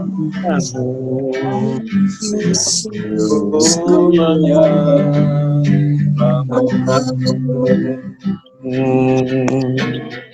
segala pujian syukur bagimu. Kami dalam firman-Mu. Kini ku datang sujud hadapan-Mu. Dirimu menyembah-Mu.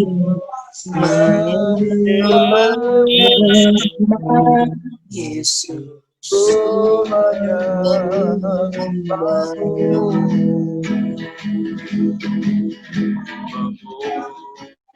Dirimu menyembah-Mu, menyembah-Mu. Yesus, menyembah-Mu.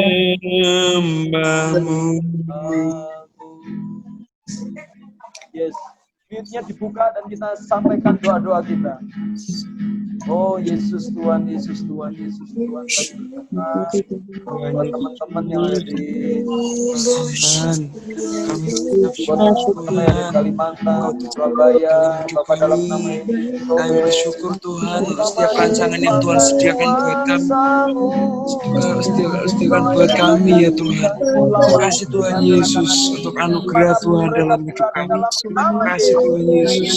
Engkau yang selalu ada dalam hidup kami. Engkau yang selalu membuat rencana yang terbaik dalam hidup kami. Bapak kami mungkin tidak mengerti, mungkin kami sebenarnya kami tidak mengetahui tentang rencana-Mu yang rencanakan Tuhan. Tapi Tuhan, kami percaya itu yang terbaik dalam hidup kami ya Tuhan. Apa yang ada di depan kami tidak ya Tuhan. Engkau yang terus menyertai kami Tuhan. Engkau firman tidak ada satupun yang dapat menghalanginya, menghentikan dari Tuhan-Mu ya Tuhan. Terima kasih Tuhan Yesus. Bapa, Tuhan kami bersyukur Tuhan. Terima kasih. Mari melawati Tuhan tanpa terkecuali Tuhan. Pimpin buat kebenaran. Tuhan yang sanggup mengubah seluruh eksistensi hidup anak-anak-Mu. Dalam nama Yesus, dalam nama Yesus, dalam nama Yesus. Rama syakata kaya ralama syakata kaya ralama ralama syakata kaya ralama kaya. Dalam nama Yesus, kami juga berdoa Tuhan. Buat pemerintah, Engkau buat kota kami, dalam nama Yesus. Mari melawati pemangku kebijakan, intervensi pola pikir mereka mengambil keputusan. Biarkan keputusan mereka bisa lahir dari tangan Tuhan. Dalam nama Yesus, dalam nama Yesus, dalam nama Yesus. Untuk rancangan perintah untuk semata rantai COVID-19 yang masih kuat di Indonesia, Bapak dalam nama Yesus, berikan bantu ya Tuhan. Bersyukur untuk banyak yang sembuh, kami percaya ya Tuhan. Dalam turut campur tangan Kau bekerja mendatangkan kebaikan. Semua akan menghasilkan cerita-cerita indah tentang Tuhan. Dalam hati anak-anak-Mu, bahkan di dalam kehidupan umat yang ada di sana, anak-anak dalam nama Yesus, yang ada di sana ya Tuhan. dalam nama Yesus Kristus Tuhan, berkatilah Indonesia, berkati Tuhan, pemerintah pusat daerah semua diberkati dalam nama Yesus. Firman yang disampaikan apa yang Terima kasih Tuhan, terima kasih Tuhan dalam nama Yesus. Tuhan juga berkati teman-teman kami yang belum hadir di Zoom ini. Bapak dalam nama Yesus, mungkin kalau kekurangan fasilitas dan lain sebagainya, Tuhan lengkapi, Tuhan mari berkati mereka. Supaya di lain kesempatan kami boleh bersekutu melalui Zoom ini Tuhan. Dalam nama Yesus, sehingga kami bertumbuh bersama. Kami memiliki hidup yang pernah dimiliki Kristus dalam nama Yesus. Sehingga yang hidup bukan kami lagi, tetapi Kristus Engkau yang hidup. Engkau yang hidup Tuhan. Dalam nama Yesus. Dalam nama Yesus. Terima kasih Tuhan. Sekali lagi teman-teman kami yang belum bisa ikut. Mungkin fasilitas HP rusak. Atau mungkin sinyal kurang bagus dan lain sebagainya. Tuhan kami berdoa. Berkati mereka semua. Berkati mereka semua. Kerinduan mereka untuk bersekutu, Tuhan, Kau lihat itu. Dan Kau cukupkan setiap fasilitas untuk bisa bersekutu bersama-sama. Terima kasih Tuhan dalam nama Yesus. Terima kasih Tuhan. Terima kasih Tuhan.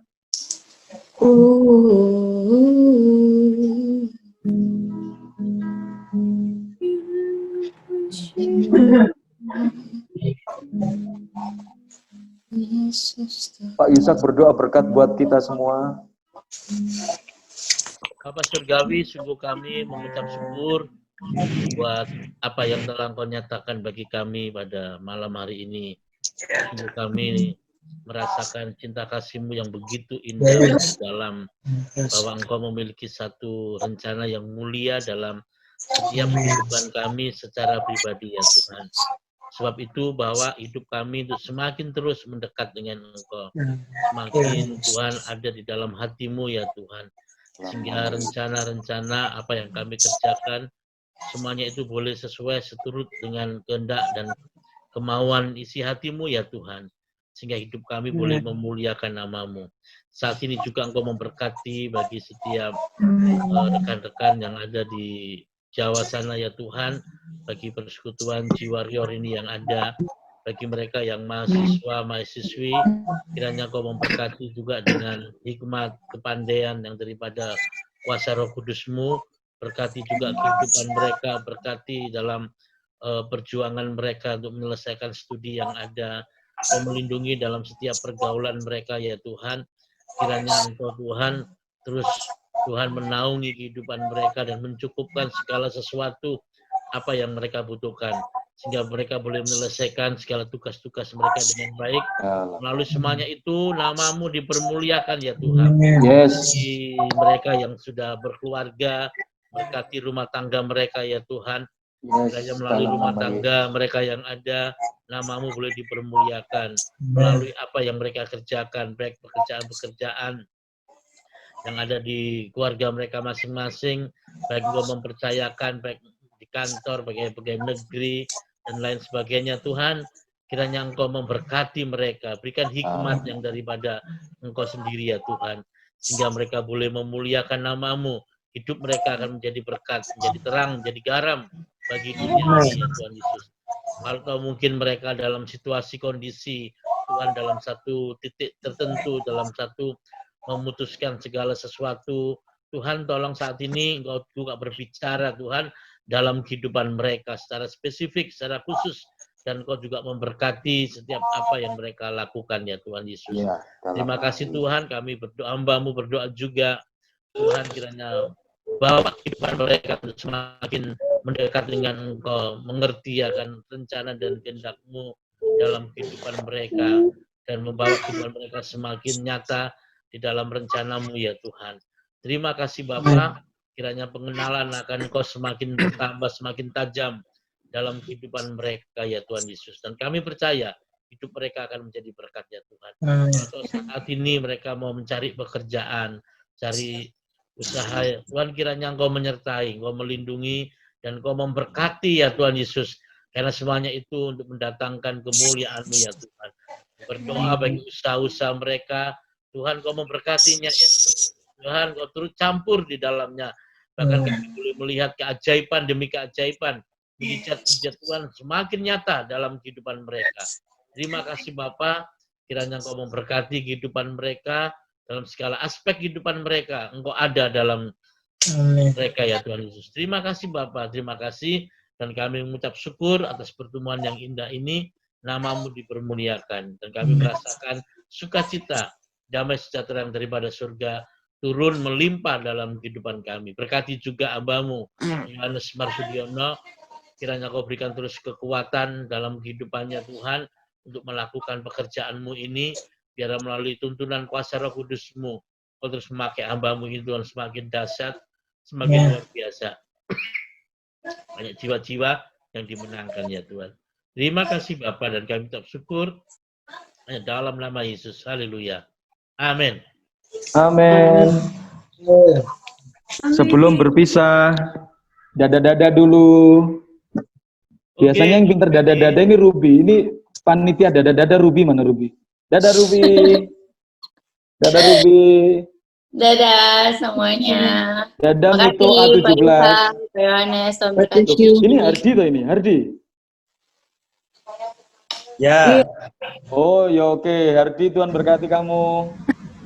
Tuhan berkati Hardi. Berkati Krista, Hardi. God bless you Krista. Krista. Terima kasih Yusa. Daniel, mana suaranya? Pendiam sekali. Memberkati. Gimana semuanya? Yoda, Yuni, Tuhan berkati Yoda. Barna, Ramel. Yuni sekalipun tidak kelihatan, Tuhan berkati Yuni sama Anggi. Anggi. Tuhan berkati semuanya. Bagaimana Kamel? Keisha mana Keisha ya? Keisha Luluwan sudah nggak ada ya? Keluar. Oh Juana, iya. Tuhan berkati Juana. Ya, Mas thank Dwi, you. God bless Ruth. you. Kak Wilda, Kak Dwi, Ya, Ya. Atas nama Jesus Warrior, terima kasih Kak Yusak, Hardi, Bapak Kak Yusa, PS, Pastor Yusak, terima kasih Pastor Yusak. Oke, Kak sama-sama. El, Tuhan Berkati ya. berkati Pak Isa. Dadah, sampai ketemu minggu depan ya teman-teman semua. Sampai. Kak Dwi, Kak Ruth, dadah. Oke, God bless you, God bless you, God bless you. Sudah dadah aja nggak keluar nih. Dadah, Biasa. Tuhan berkati. Dadah. Dadah.